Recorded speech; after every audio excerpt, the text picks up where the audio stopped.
ግሩም መኖሪያ፣ ግሩም ሐሳብ ከድሪም ቢልደርስ ሪል ስቴት።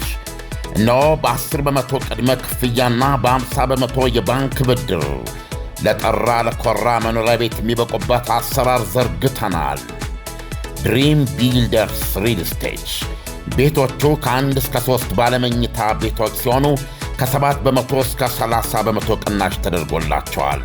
ባለ አንድ መኝታው 73 ካሬ የ10 በመቶ ቅድሚያ ክፍያው 720 ሺህ ብር ብቻ ነው። ነገር ግን የቤቱን ሙሉ ክፍያ በአንድ ጊዜ ለሚከፍሉ 30 በመቶ ቅናሽ ተደርጎ 5.3 ሚሊዮን ብር ብቻ። ባለ ሁለት መኝታ 106 ካሬ 1 ሚሊዮን ቅድመ ክፍያ ሙሉ ክፍያውን 100% በአንድ ጊዜ ለሚከፍሉ ከ30 በመቶ ቅናሽ በኋላ 7.7 ሚሊዮን ብር ብቻ። ባለ 3 መኝታ 141 ካሬ በ1.4 ሚሊዮን ብር ቅድሚያ ክፍያ ሙሉ ክፍያውን 100% በአንድ ጊዜ ለሚከፍሉ ከ30 በመቶ ቅናሽ በኋላ 10.3 ሚሊዮን ብር ብቻ ነው። አፓርትመንቶቹ ግንባታቸው ከወዲሁ 30 በመቶ የተጠናቀቀ ሲሆን የልጆች ማጫወቻ፣ መዋኛ ገንዳ፣ በቂ የመኪና ማቆሚያና እንደዚሁም የከርሰ ምድር ውሃና የመሳሰሉት የጋራ መጠቀሚያዎች የተሟሉለት ነው። ቤቶን በ2 ዓመት ተኩል ውስጥ ይረከባሉ።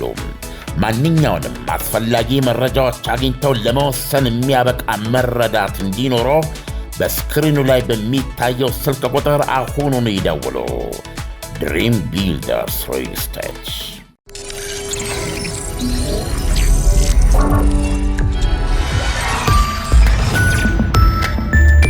ጤና ይስጥልኝ። ይህ አዋዜ ነው። የዕለቱን ዋና ዋና ጉዳዮች እንመለከታለን። በላይ በቀለ ነኝ።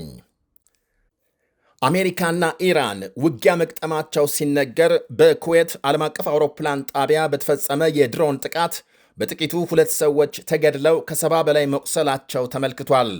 የኩዌት መከላከያ ሚኒስቴር ባወጣው መግለጫም ጥቃቱን የኢራን የወረራ ወንጀል በማለት ሲያወግዝ፣ የሀገሪቱ ውጭ ጉዳይ ሚኒስቴር በበኩሉ በኢራን የድሮን ጥቃት በዓለም አቀፍ አውሮፕላን ጣቢያ ላይ ጉዳት መድረሱንና የዲፕሎማቲክ ጽሕፈት ቤት መውደሙን ገልጧል። የኢራን አብዮታዊ የበላይ ጦር በኩዌት ጥቃት መፈጸሙን አረጋግጦ አሜሪካም ዛሬ ጠዋት በኢራን የነዳጅ ማጠራቀሚያና በወደብ ላይ ላደረሰችው ድብደባ ምላሽ ነው ብሏል። ከኩዌት ሌላም በአካባቢው ሀገራት በሚገኙ የአሜሪካ ጦር ሰፈሮች ላይ ጥቃት መፈጸሙንም አመልክቷል። የአሜሪካ ማዕከላዊ እዝ የራስ መከላከል ጥቃት በኢራን መፈጸሙንና ወደ ኩዌትና ባህሬን የተወነጨፉ ሚሳኤሎች መትቶ መጣሉን ገልጧል። በኩዌት ዓለም አቀፍ አውሮፕላን ጣቢያ በድሮን ጥቃት ከተገደሉት አንዱ የህንድ ዜጋ መሆኑን ያረጋገጠው የህንድ ውጭ ጉዳይ ሚኒስቴር ሌሎች በርካታ ዜጎቹ መቁሰላቸውን በመግለጽ ጥቃቱን አጥብቆ አውግዟል። ተፋላሚ ወገኖች ውጥረት እንዲያረግቡ ሚኒስቴሩ ጠይቋል። ጥቃቱን ተከትሎ የኩዌት ውጭ ጉዳይ ሚኒስቴር በዚያ ያሉ 2 የኢራን ዲፕሎማቶች በ24 ሰዓት ሀገር ለቀው እንዲወጡ አዟል። የኢራን መንግሥት አሜሪካ ጥቃት የፈጸመችው ከኩዌት እየተነሳች በመሆኑ ነው በድሮን የመታኋት ሲል ያሰማውን ውንጀላ የኩዌት ውጭ ጉዳይ ሚኒስቴር ውድቅ አድርጓል። የአሜሪካ ማዕከላዊ እዝ ኢራን በመካከለኛው ምስራቅ ሀገሮች ጥቃት ለመፈጸም ሙከራ በማድረጓ በሆርሙዝ መተላለፊያ በሚገኝ ወደቧ ላይ ድብደባ መፈጸሙን ገልጧል። የአሜሪካ የጦር አውሮፕላን ወደ ኢራን ወደብ ሲያመራ የነበረ የቦትስዋና ሰንደቅ ዓላማ የሚያውለበልብ የነዳጅ መርከብ ማስጠንቀቂያ በመጣሱ መትቶ ማስቆሙን ማዕከላዊ እዝ አመልክቷል። የኢራን አብዮታዊ ጦር በበኩሉ የሆርሙዝ መተላለፊያን ደህንነት ለማወክ የሚሞክር ከባድ ዋጋ ይከፍላል ሲል መግለጫ አውጥቷል። የኢራን ውጭ ጉዳይ ሚኒስቴር ለአሜሪካ ጥቃት ኩዌትና ባህሬንን ቀጥተኛ ተጠያቂ አድርጓል። ቴሄራን የአሜሪካ ጦር ሰፈሮች ባሉባቸው ኩዌትና ባህሬን በተደጋጋሚ ጥቃት ስትፈጽም መቆየቷም ይታወቃል።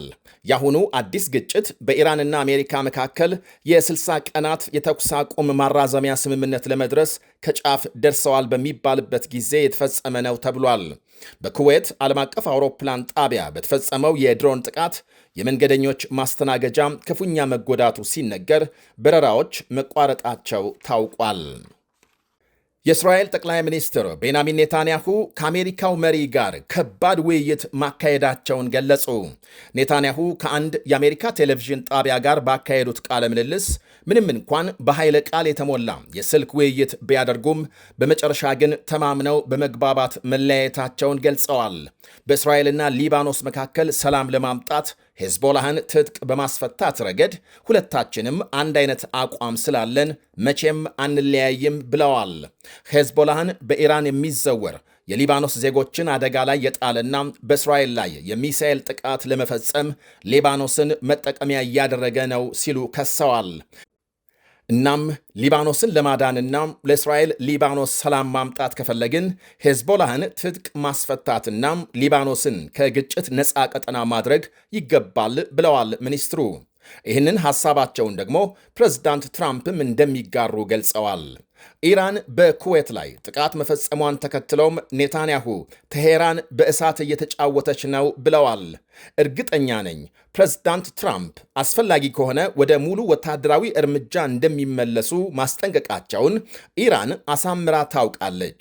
ለዚህ ደግሞ እስራኤልም ሆነች የአሜሪካ ኃይሎች ዝግጁ ናቸው። ከዚህ በኋላ ለሚፈጠረው የኢራን መሪዎች ኃላፊነቱን ይወስዳሉ ብለዋል ጠቅላይ ሚኒስትር ቤንያሚን ኔታንያሁ። ዩክሬን በርካታ ሀገሮች የሚሳተፉበት ታላቅ የኢኮኖሚ ፎረም በሚካሄድበት የሩሲያ ከተማ ጥቃት መፈጸሟ ተነገረ።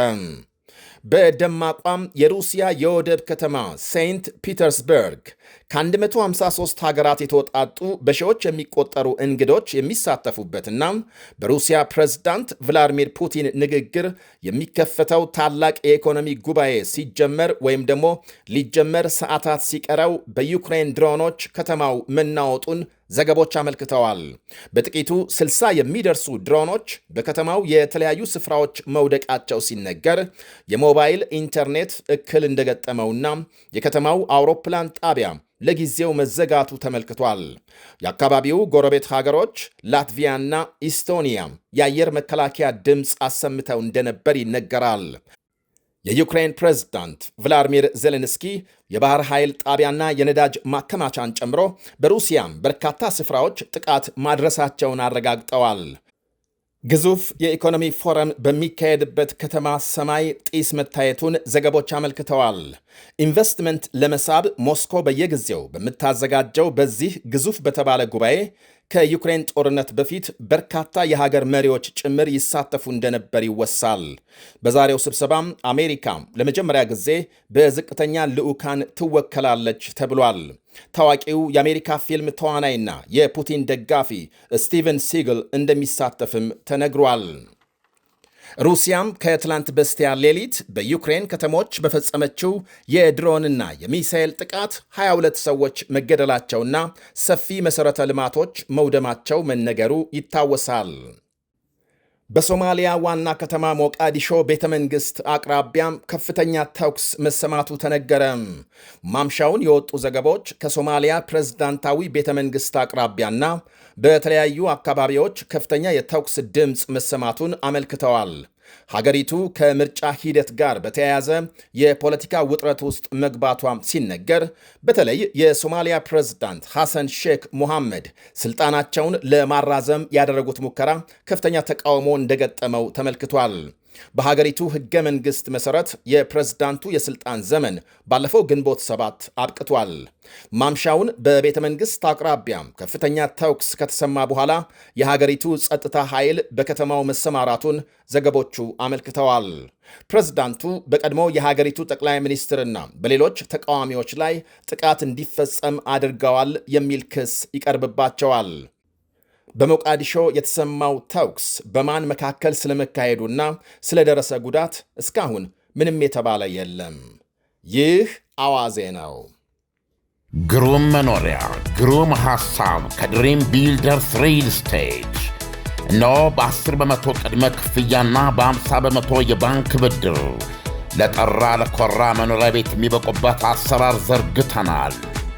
ድሪም ቢልደርስ ሪል ስቴት ቤቶቹ ከ1 እስከ 3 ባለመኝታ ቤቶች ሲሆኑ ከ7 በመቶ እስከ 30 በመቶ ቅናሽ ተደርጎላቸዋል። ባለ 1 መኝታው 73 ካሬ የ10 በመቶ ቅድሚያ ክፍያው 720 ሺህ ብር ብቻ ነው። ነገር ግን የቤቱን ሙሉ ክፍያ በአንድ ጊዜ ለሚከፍሉ 30% ቅናሽ ተደርጎ 5.3 ሚሊዮን ብር ብቻ። ባለ 2 መኝታ 106 ካሬ 1 ሚሊዮን ቅድመ ክፍያ። ሙሉ ክፍያውን 100% በአንድ ጊዜ ለሚከፍሉ ከ30% ቅናሽ በኋላ 7.7 ሚሊዮን ብር ብቻ። ባለ 3 መኝታ 141 ካሬ በ1.4 ሚሊዮን ብር ቅድሚያ ክፍያ። ሙሉ ክፍያውን 100% በአንድ ጊዜ ለሚከፍሉ ከ30% ቅናሽ በኋላ 10.3 ሚሊዮን ብር ብቻ ነው። አፓርትመንቶቹ ግንባታቸው ከወዲሁ 30% የተጠናቀቀ ሲሆን የልጆች ማጫወቻ፣ መዋኛ ገንዳ፣ በቂ የመኪና ማቆሚያና እንደዚሁም የከርሰ ምድር ውሃና የመሳሰሉት የጋራ መጠቀሚያዎች የተሟሉለት ነው። ቤቶን በ2 ዓመት ተኩል ውስጥ ይረከባሉ። ማንኛውንም አስፈላጊ መረጃዎች አግኝተው ለመወሰን የሚያበቃ መረዳት እንዲኖረው በስክሪኑ ላይ በሚታየው ስልክ ቁጥር አሁኑን ይደውሉ። ድሪም ቢልደርስ ሪል ስቴት